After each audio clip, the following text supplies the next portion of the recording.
All right, first on the agenda is a demo of dedupe from Gabby. Take it away.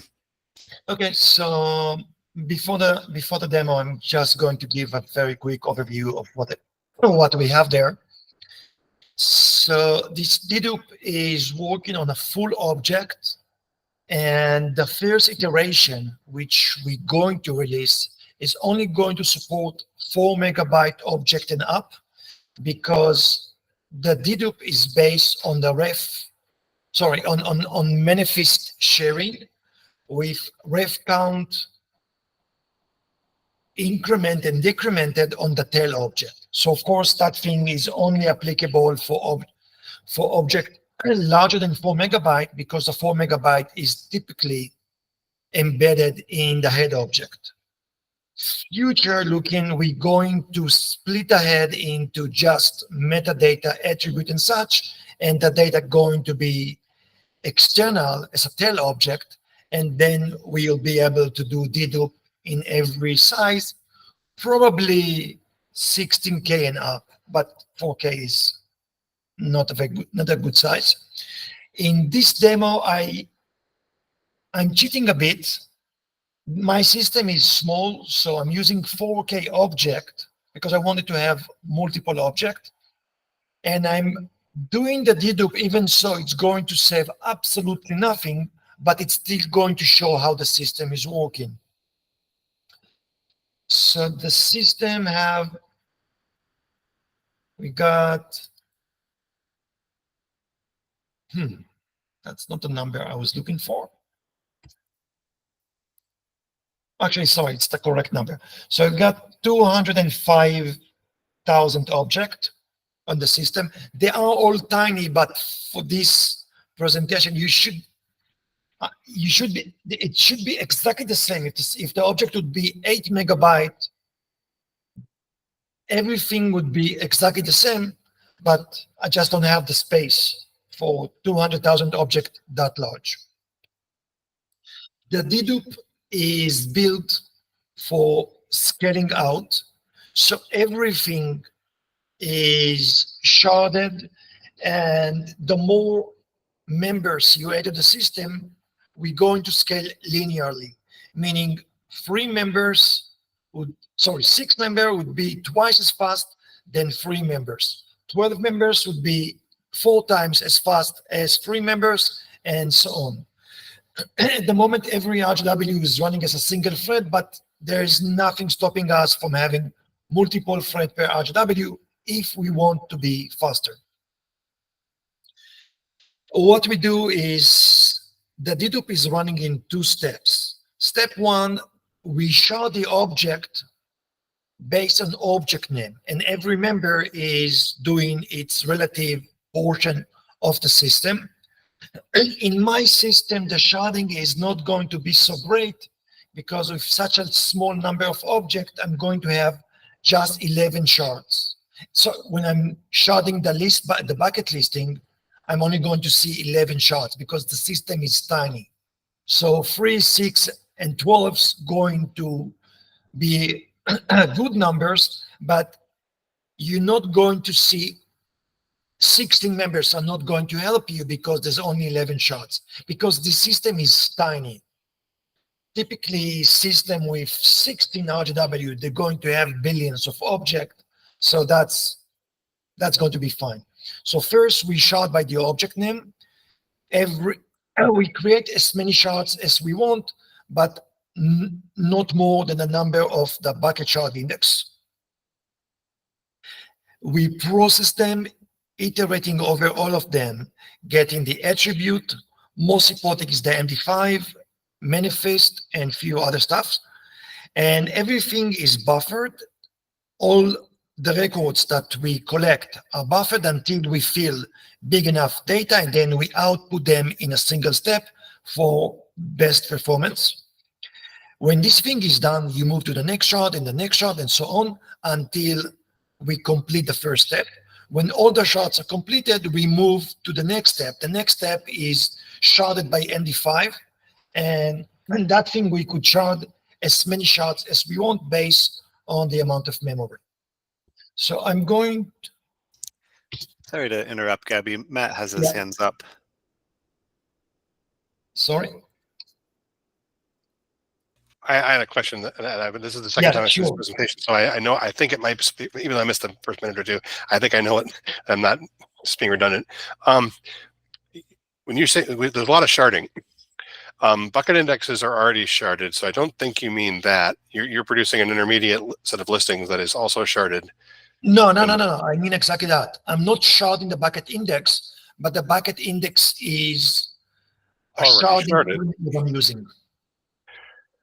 So you just mean that we're going to scan some number of shards simultaneously while doing this in memory. Yes. So every member is going to operate on a single bucket index at a time. We're not going. So Bucket index shard. bucket index shards. Yeah, sorry. Every member only going to see the object names belonging to the shards that is managing.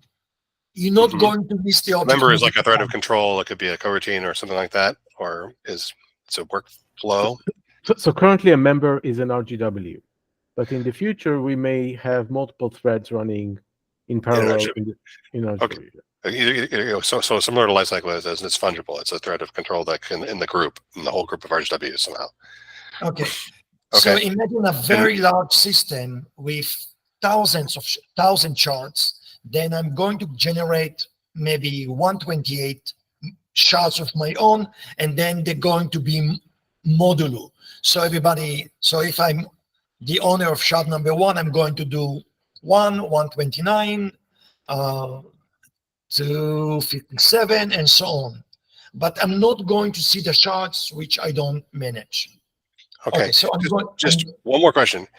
Yeah. What just in this demo, and just as things stand today, how much memory does a member/instance consume to do the algorithm by default? By default, 1 gigabyte. 1 gig per RGW to do this, and it needs to run continuously. But it actually doesn't, right? I mean, this is sort of something that can happen any old time, isn't it? If we wished. Sorry, I didn't get the question. This isn't related to ingest or other things going on. It's just a process that consumes bucket index information periodically, if we wished, and produces deduplication information, and then it marks things complete. Yes, and then the memory is released. Okay. The memory is only used for the time that we use it, that when you run the dedupe. Okay. I wrote a code to do start command line parameters to start, stop, suspend, and such, but I'm still tweaking some changes there. So in this presentation, because I didn't want to test stuff which I just worked on today, I'm going to start the work by just doing a load of the system. So I have a system with 2000 objects, and as we start, they're going to be a trigger for the dedupe to operate. So the system is still loading, so it's not me yet. You have to wait for the RGW. Okay, so the RGW are loaded.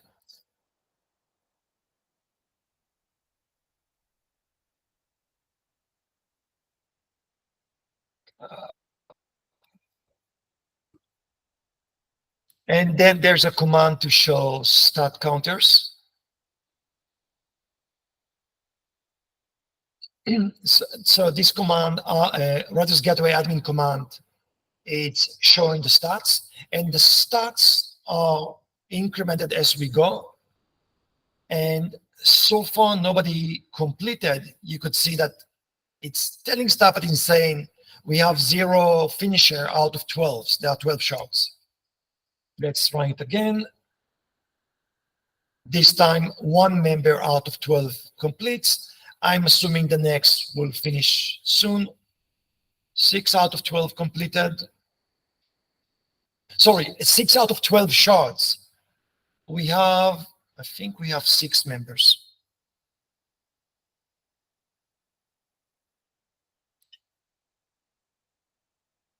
Yes, we have 6 demons.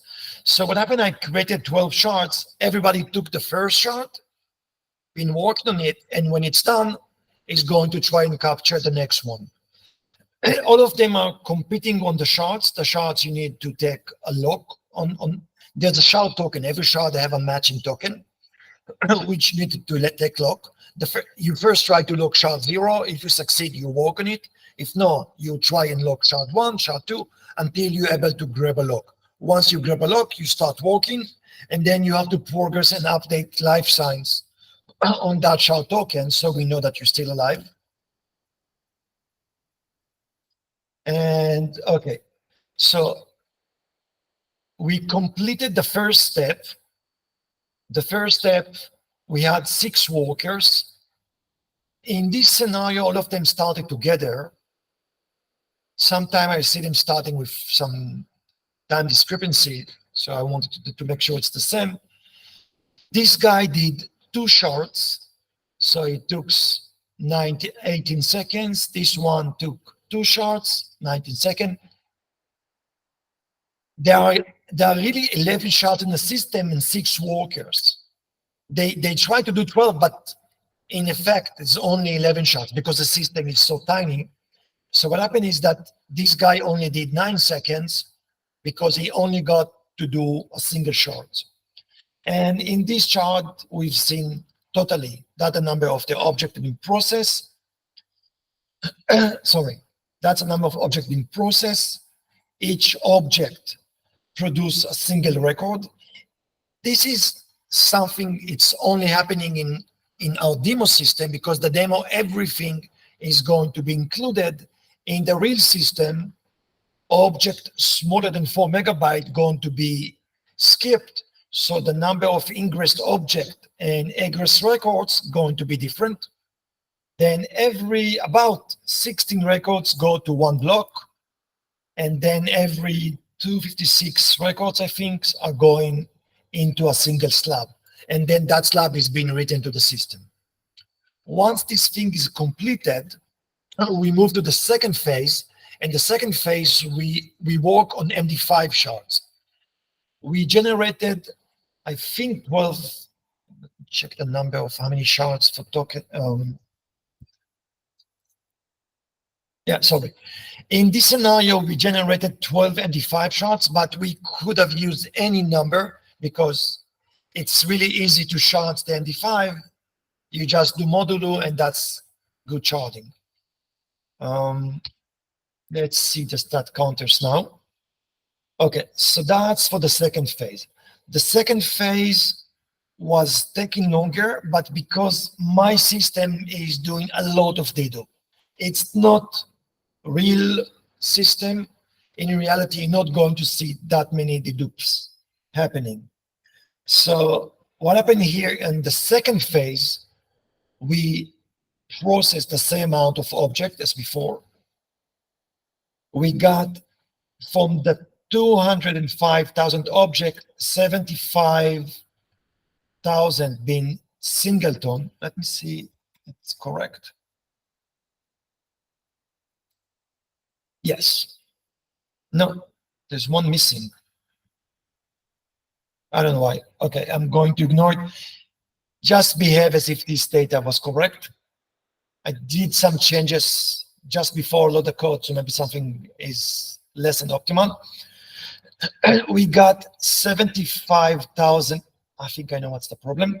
75,000 singleton. Singleton meaning object with a single occurrence in the system. So they're not going to be part of the dedupe. So we load them to the table, and then we saw that they got a single occurrence. They're not going to be executed. Then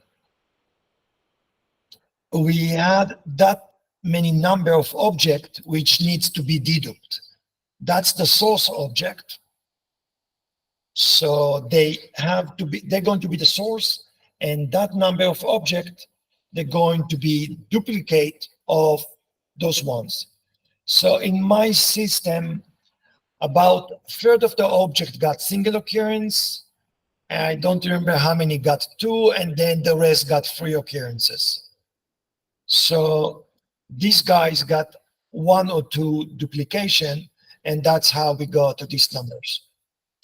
Now the time here is more balanced, because here there are really the 12 shards that we have, it's really 12 shards. we have full control on the number of shards, unlike the previous phase. So here, every member been processing 2 shards, and each shard took about 25 seconds to complete.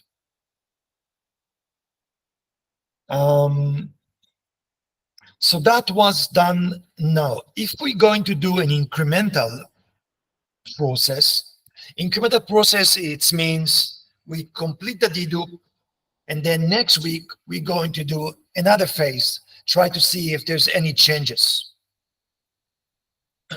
So in our scenario, the first phase, collecting the data, is going to be exactly the same because we still have to collect all the data. But there are not going to be any dedupe action taken. We're going to read all the data, push them into tables, then scan the table, find that nothing needs to be duplicated because everything is either there's no duplication or it was already duplicated, and then we're going to complete it much faster. So I'm going to show the stat counters. Again, it didn't start yet. Oh, sorry, it's going to take some time. I need to improve this utility because there is actually there is stuff showing showing the actual update.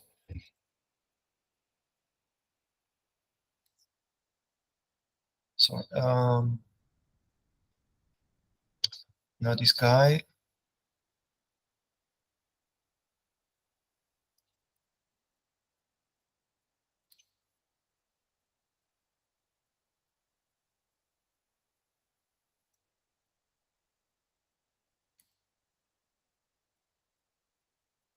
Okay, so this one is completed. Actually, probably everything is completed. The system is not big enough. So what you see again, the first step took the same amount of time, mostly. I don't know why probably this guy, they didn't start together. Yeah, you could see here there's some time deviation. This guy started 12 seconds after that guy. And that's why they did different amount of work. But that's the first step. The second step is extremely fast. It's not even 1 second. The time here is rounded to the next full second. Sorry, not to the rest. It's rounded to a full second because in reality, big system going to have much longer execution time. But what you see here, if you remember before, the second step was about 50 seconds per member.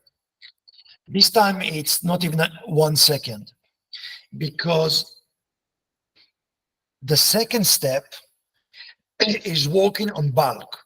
The first step, prepare all the data in a very big object. Everything was collected, organized, and written into a big 4 megabyte object.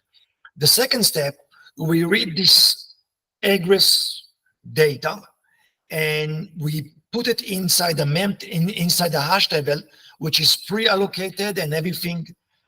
There's no dynamic allocation. It's one big table and everything takes exactly 32 bytes, nothing dynamic, everything is measured for performance.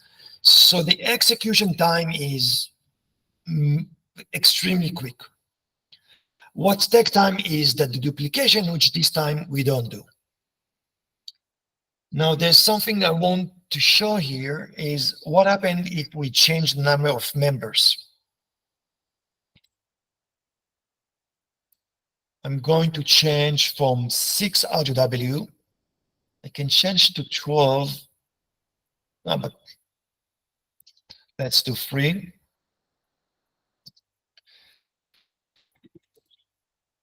I think I need to change the Ceph conf as well.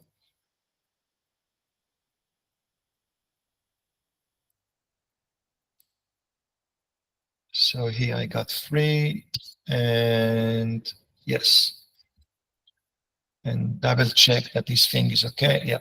Okay. So I'm going to run these things with just 3 members this time. The execution time of the first step is about 9 seconds per shard.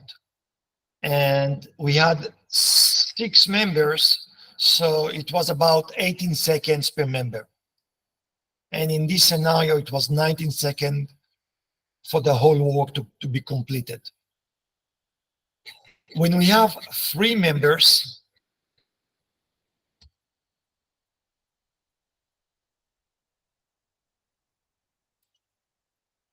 it's going to be a much longer process.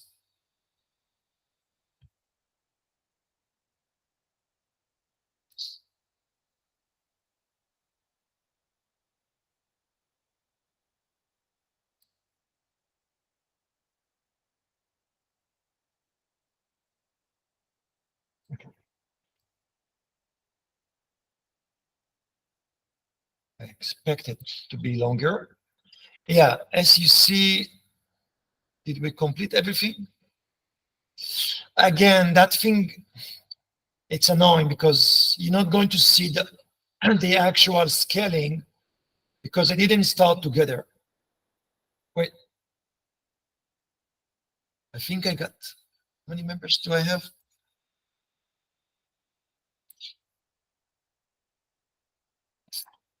Why did I get 6 of them? Oh,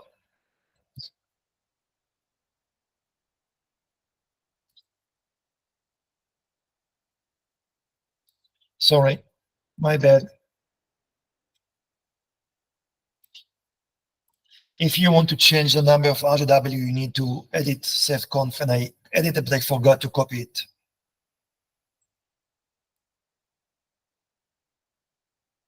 Okay. This time we're going to have 3 members. Hopefully this time it's going to work. When you change the number of RGW members, you need to change vstart command, and you need to change the Ceph.conf, which I didn't do both steps last time. Once this thing will be completed, I'm going to show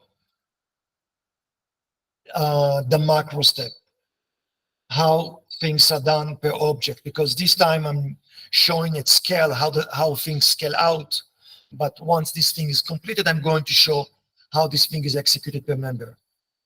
What did I do? Did I broke something?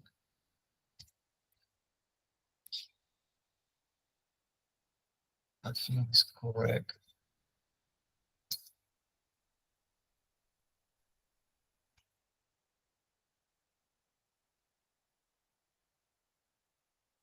I have a strange feeling something is wrong with the Ceph.conf.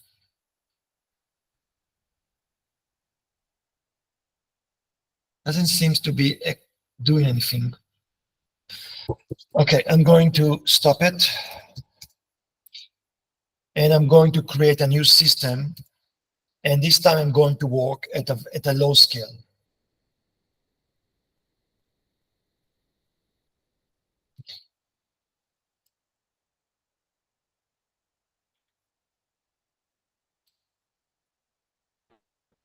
Is this thing going to work? Yeah. I don't know. When I try to change the number of RGW members, sometimes you need to tweak better the config file. Maybe I made a mistake there. So this time we're going to start with an empty system, and I'm going to show one step at a time how things are executed.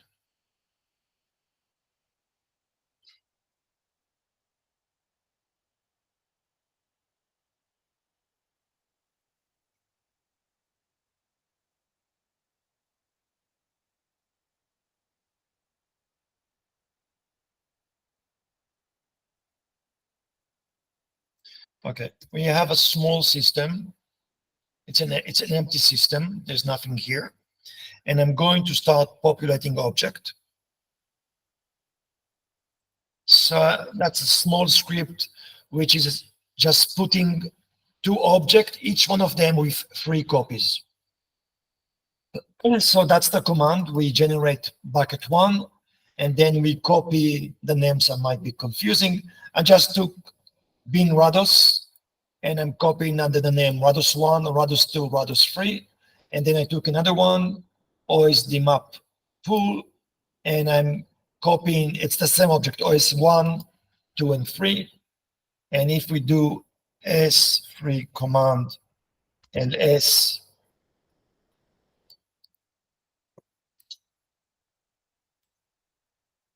S5 command.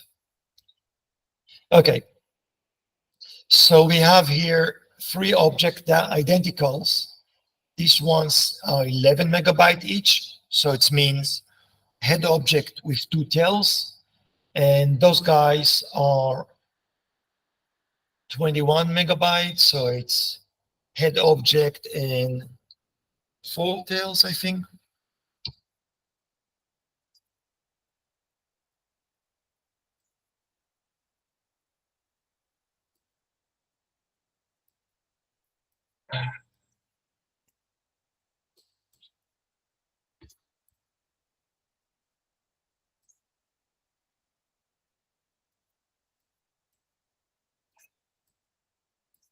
Okay, I do have to actually write a command.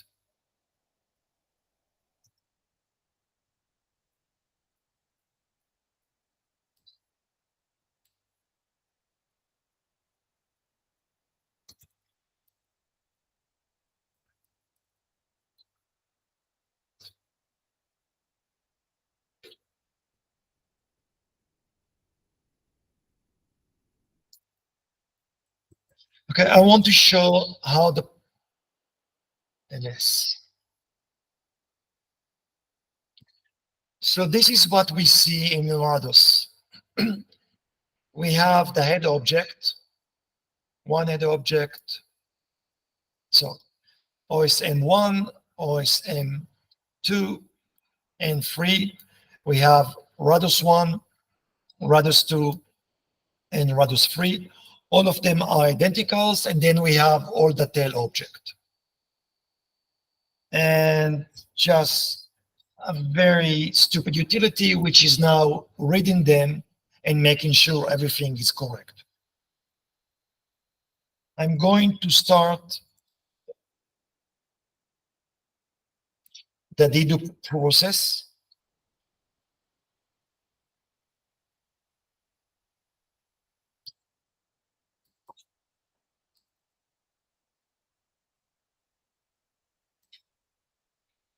As you can see, the number of tail objects is greatly reduced.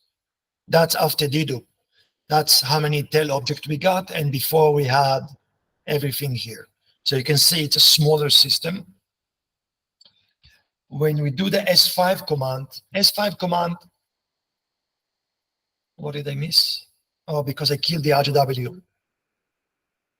Sorry.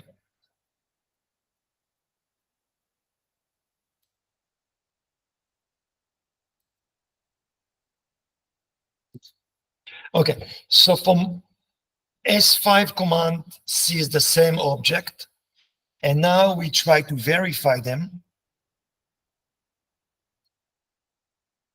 The verify is a three-way thing. What it does, it reads all the object, and then it's comparing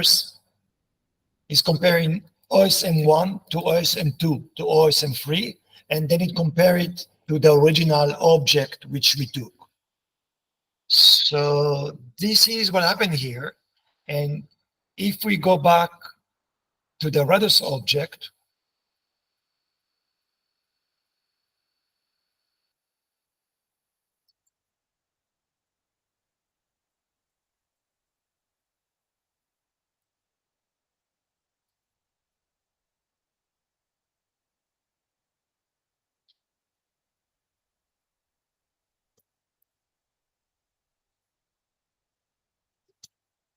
okay, that's the Rados object. There is a new attribute I added to this object.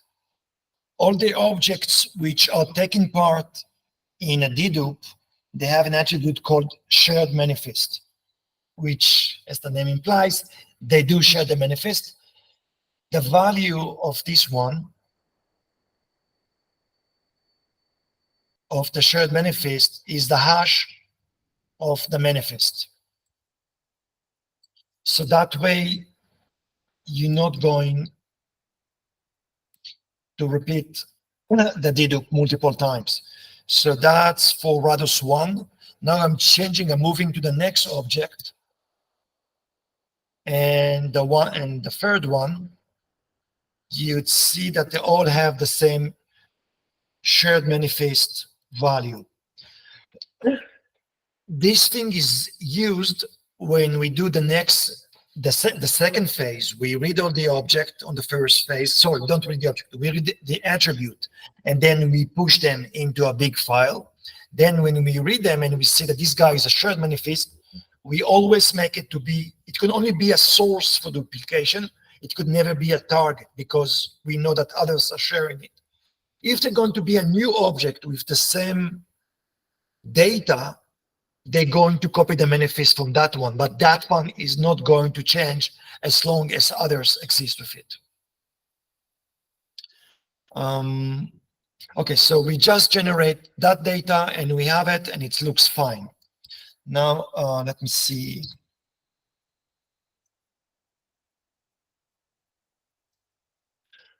I'm just showing the command how I'm putting the data. So this thing is now going to add more data, but it's the same object.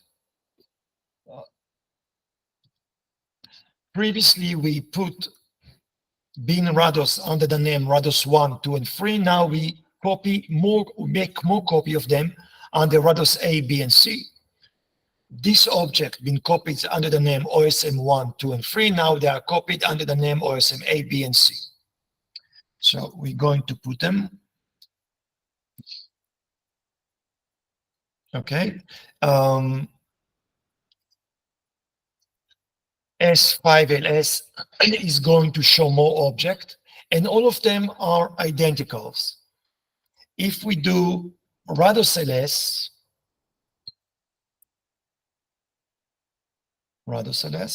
come on.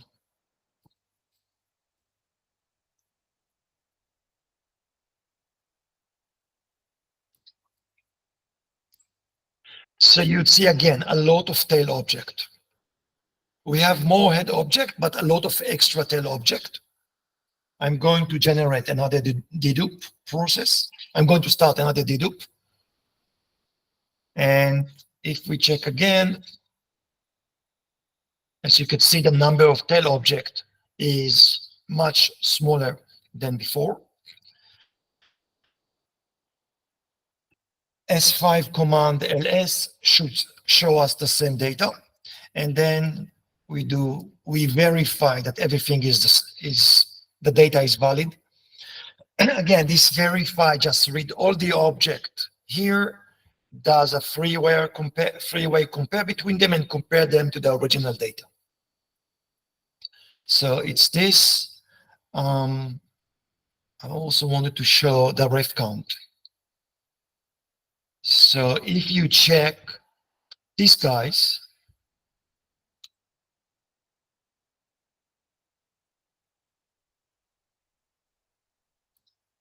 if we go to these guys, we're going to check the ref count. The ref count going to show that there are 1, 2, 3, 4, 5 references and the original one. It's because this object, every object here got 6 copies. This one got 1, 2, 3, A, B, C. They are all identicals. So looking at the tail object, we're going to see 6 references. The wildcard, that's the original one, plus 1, 2, 3, 4, 5, so it means 6. And the same thing would happen with the other ones. And then what do I have in? I think you could put more object here. So I'm putting 3 more object from this guy, 3 more from this guy, and then I'm putting something else completely new.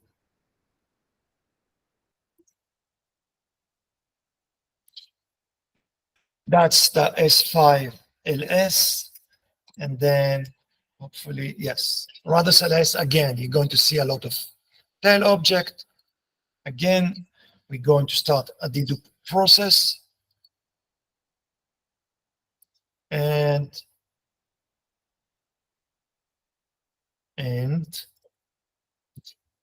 Okay, it takes some time. And I think also, why does it take time? I don't know, maybe it didn't start immediately. So that's what we got. And one object cannot be deduped. It's the crush, which is a single copy. And then if we verify everything is still the same. So we are good. Questions?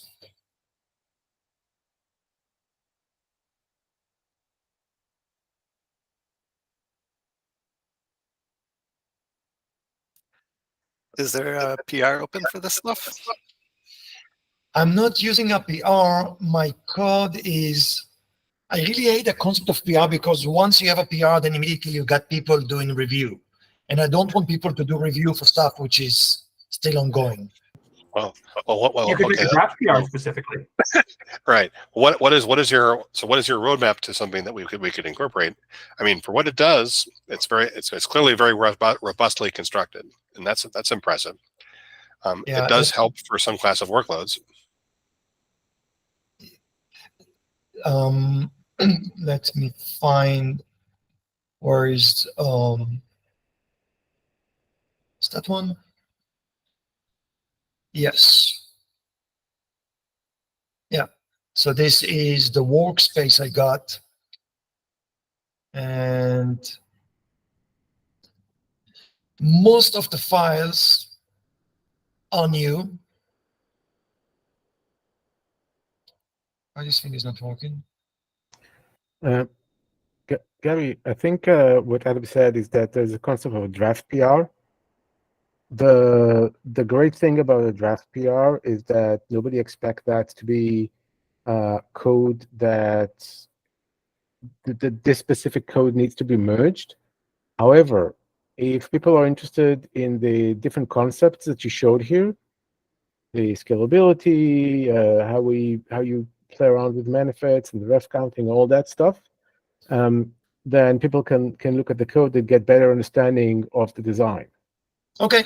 So nobody's going to say, oh, use a const ref instead of a pointer or whatever in a draft PR. But if I wouldn't. But I mean, you can ignore such comments in a draft PR. But if somebody wants to understand the algorithm, then reading the code in a draft PR is probably the best way to understand that. Okay.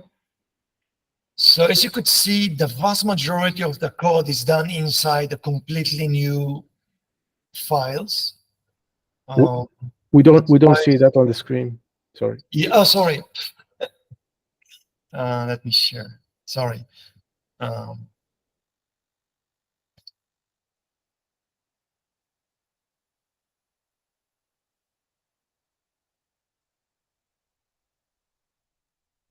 Do you see it now? That's the file. So the vast majority of work is done inside completely new files which didn't exist. So I'm not changing existing code. I had to change a bit the Makefile. I had to add a little bit of extra code to add a new background process. That's why I had to change RGW mains. Makefile I had to do.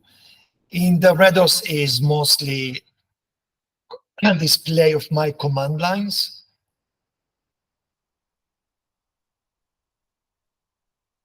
I also created a lot of extra CLS.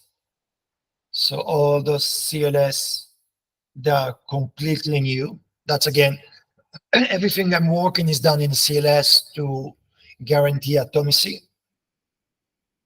So again, that's new files, they didn't exist. I think the Makefile I had to change a bit. And then everything else that changes are typically tiny, and I might remove them as we go. Like in the object class, I added a command to remove attribute that didn't used to exist. In object class, you could set or you could read and get an attribute, but you cannot remove it. But the functionality exists. So I added an API for this. In RGW admin, I added my admin command like the stat things. But it's almost, if somebody would want to review this to make sure that there is no damage to the existing code, then it's extremely easy to review this so little changes in the existing code. And then if you want to understand what's going on, then you have to read the new code.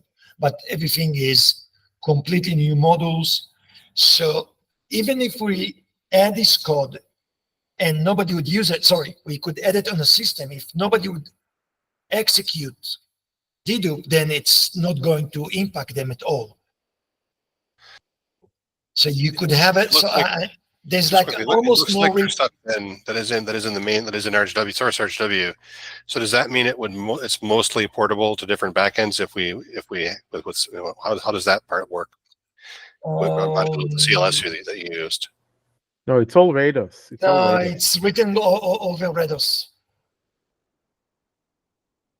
If you think it's extremely important, I could change it because the vast majority of the code is, of course, generic.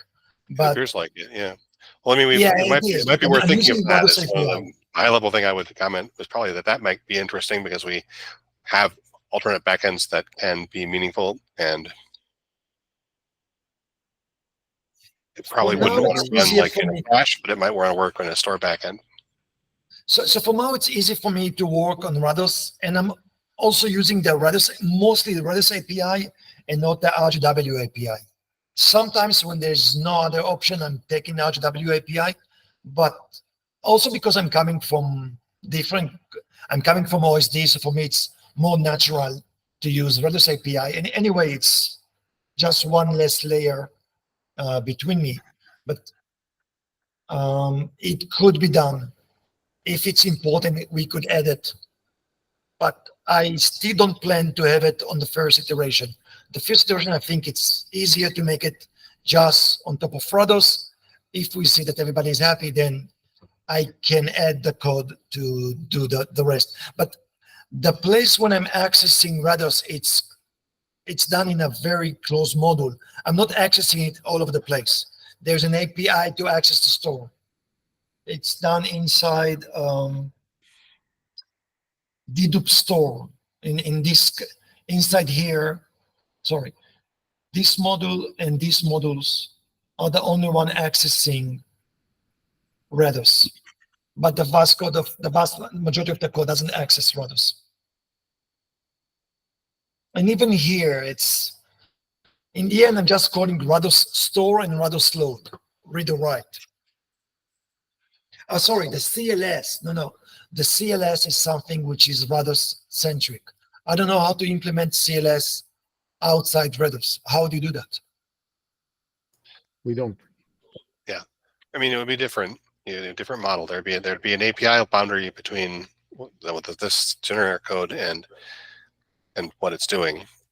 I mean, I'm not convinced we need this for other than Rados either, but that maybe means it should be in the Rados store. I'm not sure. But other people have more opinions. But maybe it doesn't. So this is so portable. Maybe we just want to think about it as something that's generic. Anyway, eventually, like you say, it's not critical. So the CLS are not generic, and there is significant amount of logic inside the CLS. So everything which needs to be done atomically is done in CLS. Well, it works for Rados. Anyway, we can just, that was just a question. Okay. So once I have the PR, I'm going to expose it to everybody. And probably you guys could start by just making sure nothing got broken in your code, which means this thing could be loaded on any system and they're not going to see it if they don't use it. Because it's just, they're going to see an extra code, but they're not going to use it, so no harm. Another thing I'm thinking of doing, and it's very simple for me to do, which is to generate a dry run option. So in the dry run, we do the first step where we collect all the information, and then in the second step, we're going to load it into the tables, make the decisions, but we're not going to act on the decision. And in the end, we're just going to generate a system report saying your system have that many objects of this thing, and you could gain that much from the dedupe. So you could start by doing a dry run, and maybe even a dry run, you can say sample by some. At the moment, I'm doing everything, but you could say, you know what? I don't want you to read everything. Can you sample one out of something and then give me a report how much you think I could be gaining from this without any negative impact to the system? So it's very easy for me to add this functionality.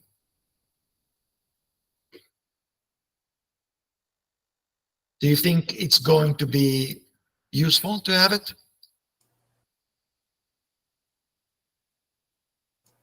Yeah, people would probably want that. And not only that, I mean, one of the questions that we have is how much does a full S3 object dedupe actually useful? And this would give us the answer on real systems.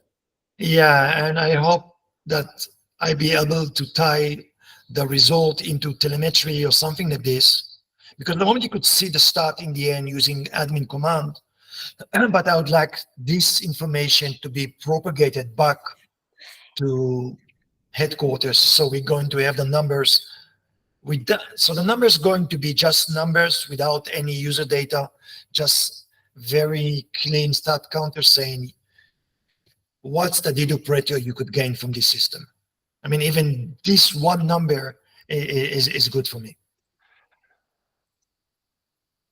And maybe more, like what's the distribution, the object side distribution, and so on. But for now, even one, like the summary you saw in the end, like the last 3 lines, how many singletons, how many deduped, and how many unique objects. So three numbers going to give me a lot of understanding about how the world looks like.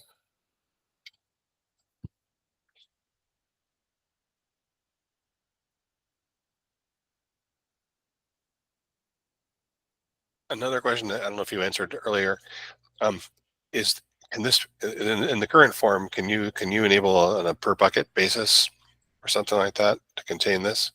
Yeah, sure. It's very easy. It's I can start with. I'm probably going to load a file with packet list. So it's going to be in one of 2 ways, either, or maybe you can have both, in and out names. If you want to say do everything except these guys, or only do those guys. But it's very simple because we start by listing all the bucket names. That's the RGW API I do use. So, and at the moment, every name I get, I'm starting to execute on. So I could just filter the names that I should or should not iterate. But it's very easy to add this functionality.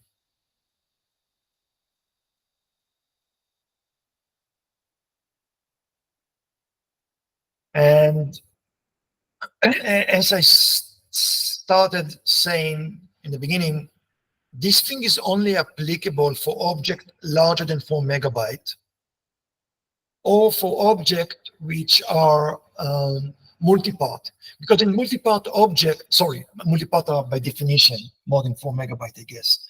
So it's, yeah, only object larger than 4 megabyte going to benefit from the first iteration.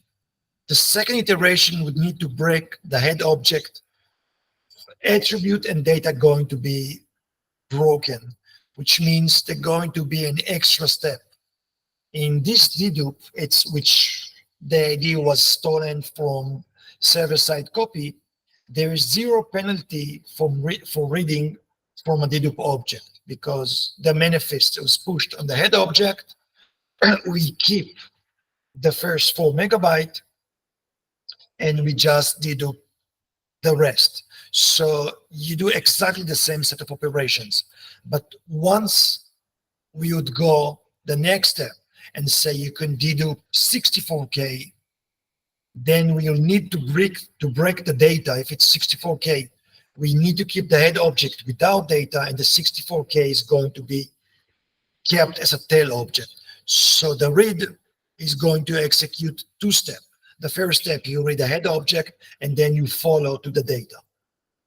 So one extra hop, that's going to be the cost for dedupe, if it's smaller than 4 megabyte. It seems like once you get down, it seems like once you get down there, this strategy might not be the way to do that.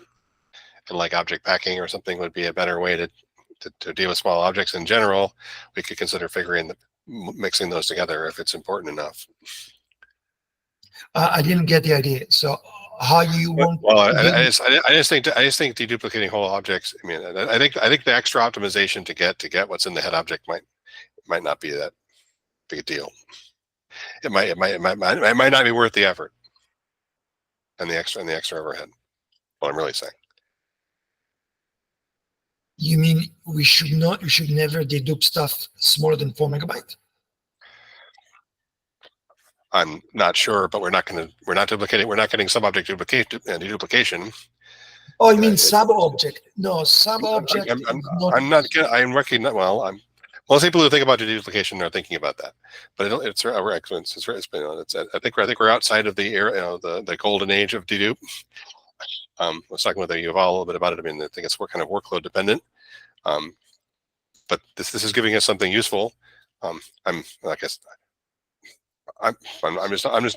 not sure whether which pieces of refactoring the head object structure are worth it or not. I don't know. So for now, it's just for full object, and there are a few reasons for this.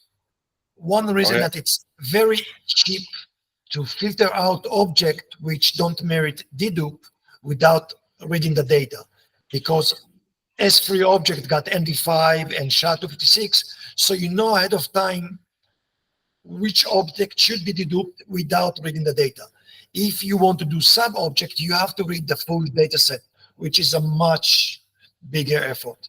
And of course, when you do full object, you have less items to worry about. And most importantly, because of the messenger in Ceph, I think once we do small object dedupe, like small chunk, 8K, the penalty of doing multiple hops going to be reason that people would want to stay away from this. I still need to see, because this effort started before I came to do the RGW thing. I was working on the sub-object or the 8 kilobyte dedupe, and there is code which is. Well, not only is there code, there's a whole research paper, right, published by, I guess, Korea Institute of Technology and various students. I mean, we haven't really started. We started with the research base, right? I mean, there's some new work, there's some new contribution there from fingerprinting. They claim a variety of things. No, I'm not talking about theoretical level. I'm talking about there's a concrete design which I put for sub-object dedupe in Ceph, which is it's different than typically this research paper to talk about standalone system when everybody sees everything, which is not our case. I'm talking about scaling out system where you could have thousands of servers, and there's a design document for this, which I implemented part of it, and then we realized that the amount of inter-OSD hopping is going to make the system so slow that people might say, you know what, it's useless for us. We might go back to the state. I mean, I guess I reflect, on that. I mean, it may be a correct assessment, but it's a challenge for Ceph, right? If Ceph isn't particularly good for IOPS, and if it can't be dense, that's kind of painful. So I think the really important thing about this specific effort of S3 object dedupe, and this also applies to the question whether we need to do smaller than 4 megabytes or not, is to test it on real systems. If it is useful for smaller object, then it is useful for smaller object. That's it. So if we save space on objects of 1 megabyte or smaller, then it might be worthwhile to do that. Okay. Yeah, I mean, it all depends on the complexity that is added to the system, but it's not vast either way. It seems like the whole design that really lies here is this is like a background process running on a periodic way. So it doesn't add ongoing complexity to the system. I mean, there is one thing with the smaller object, you need an extra hop because you're not going to store the data in the head object. But beside that, there's no ongoing process like that is happening when objects are being put into the system, uploaded, and so on. Nothing from the code that Gabby wrote touches the fast pass or anything.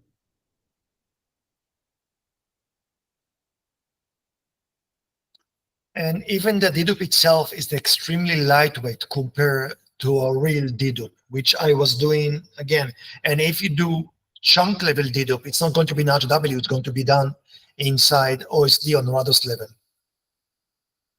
Well, that's what was always assumed, and that's what the prototypes do. So that's what I try to do. Rados is a layered system with a general purpose storage cluster. It makes a lot of sense to do the dedupe there if at all possible. Again, it's very complicated to do it efficiently on a scale-out system that doesn't share data because of the nature of deduplication, which is fingerprint-based, and since hashes are randomly generated, you're going to break locality. So I put a lot of effort in the design that I made to preserve some of the locality, and some estimate, and we model the data, and it seems that we are doing about 20 times better than completely random. So the design of preserving locality is much better than what we have today. I don't know if you guys know this, but we do have a dedupe, chunk level dedupe solution inside Ceph. It's in the code, but extremely inefficient because it breaks all locality.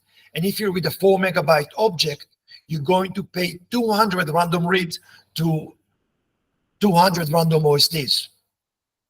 And that's really imposed by Crush more than anything else. But it sounds like, what did you do to reduce that? So I was building multi-level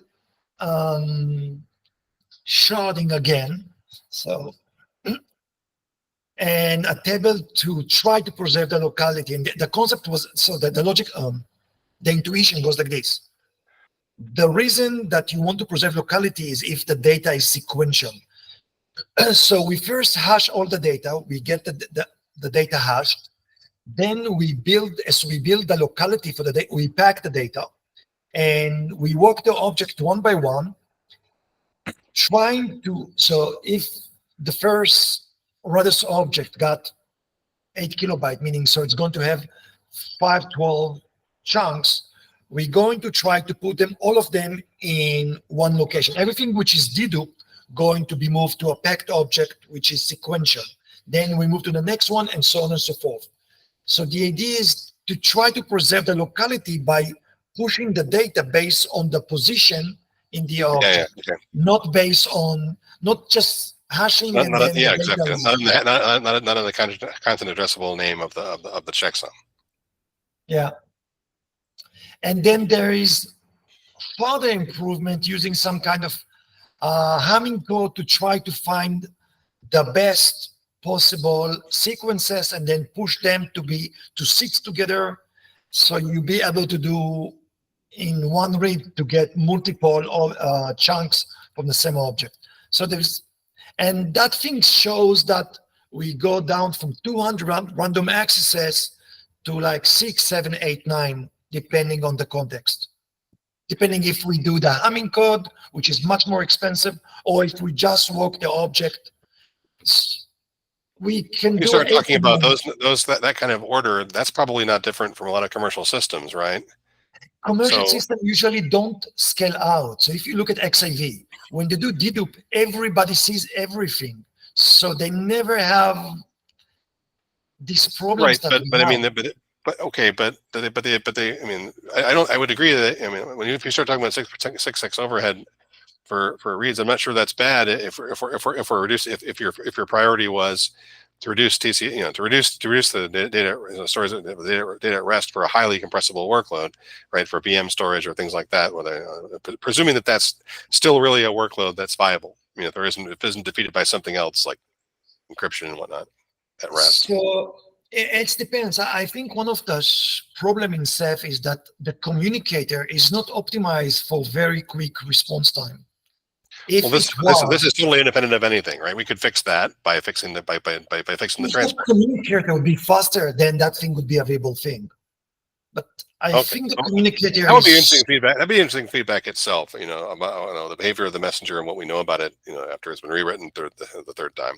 But if you're talking about the messenger and the Rados sort of wire protocol, I mean that's fungible. Yes, and I also had a discussion with someone recently, and I realized that I was maybe too concerns about this scenario because the way I was measuring performance, this model was doing 4 megabyte sequential read, and then you count how many random accesses you do.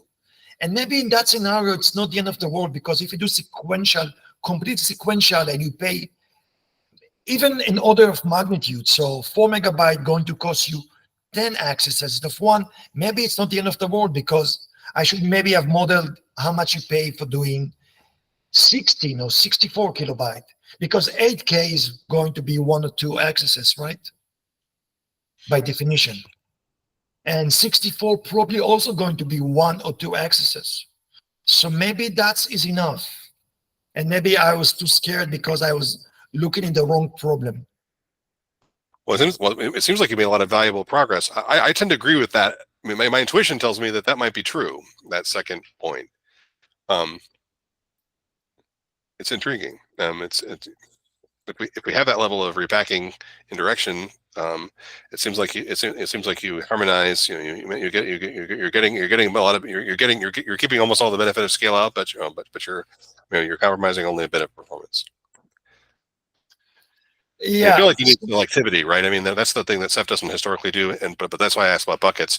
If we know that we're storing VMs or backup sets or whatever, then there's going to be an incentive, especially unwrapped, or maybe only if unwrapped, or there's going to be interest in subfile dedupe. For lots of random stuff, maybe not. Yeah, so that's correct. So I think maybe I was getting overly scared of stuff which was the wrong thing to do. But well, anyway, we made a bunch of interesting progress. But I think maybe getting this to work is to be Ceph 0, and maybe looking at subfile, revisiting subfile would be another. And I wanted to talk to you further, not in this meeting maybe, but I was talking with you all about this, about object packing, because especially hearing how much packing, how you have the same words in this scenario. Maybe we should talk further about our strategy for that in the large, because I think it's different than this, but we have an interest in doing that. Yeah, I need to find the original document, because there is a very large effort I put into designing this thing to scale out specifically for Ceph, which was non-trivial, because the design had to be tailored to our system. It's Yeah. But I'm more interested in a naive version of object packing that we would do above the Rados layer, above the Rados layer. Do you want to know about what we have today, or? Well, not in this. Well, maybe not in this meeting, but maybe we can set up a time to discuss it. But we have object packing figures into a number of conversations people have. Just wanted to reduce the amount. Again, a couple of dimensions. Reduce the amount of space amp. Maybe naive systems, but reducing write amp is another. We have scenarios where we can absorb, with D4N cache in front of RGW, or in front of the Rados cluster. We can absorb lots of small objects. We might like to just pack them rather and write them out at once. I was also designing, as I was going on this, I tried to design a system to do packing for erasure coding, because at the moment erasure coding is done per object, which is extremely inefficient. There is a customer here that they have billions of objects, but their object size are few kilobytes, and they still use erasure coding. So it's extremely inefficient. But so I tried to design a system to pack the object, and then the erasure coding would be done on a 4 megabyte boundaries, which is of course much more efficient. So there is also something like this. I will try to send you the link to the design for the chunk level dedupe I was doing.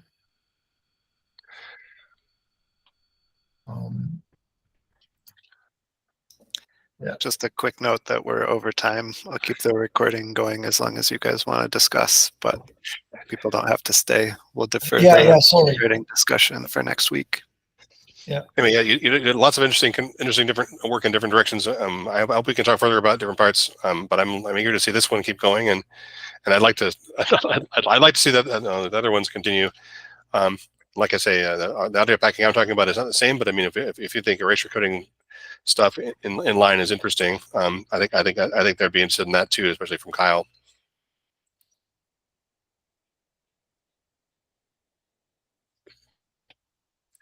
So anyways, from my point of view, thank you very, very much. It's great. There's a lot more here than I realized. I appreciate it.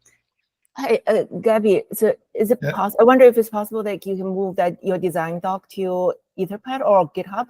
I'm still not able to access. I think I sent it. Yeah, I can. Let me see. I think I sent it sometime in the past. Right, but I'm still not able to access it. So maybe because you're external to you don't work for IBM or Red Hat? No, I'm from Bloomberg. Oh, okay. So if you send me an email, I can just pack the whole thing and send it to you. Okay, that would be great. Okay, because I can get it to PDF.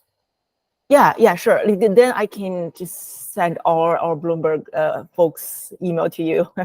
You give it to me, and then you'll give it to me, and I'll forward. Yeah, I'm just thinking, is it possible to share the Google Doc directly externally to Red Hat, or that I have to send it as PDF? I think even if you share, we're probably not able to access it because our company has the.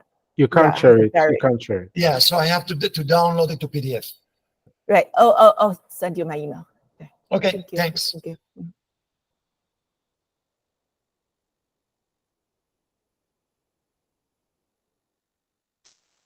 Well, thanks very much for the demo, Gabby. This is great progress. Interested to see a draft PR when you have things ready enough. Yeah.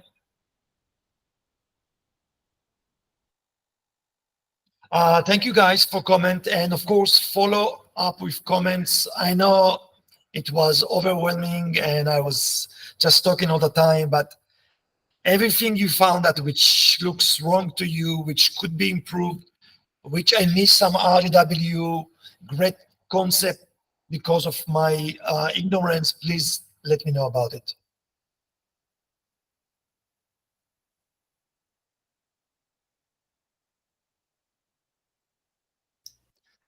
All right, let's wrap it up here. Thanks, everybody. See you next week. Thank you. Bye-bye.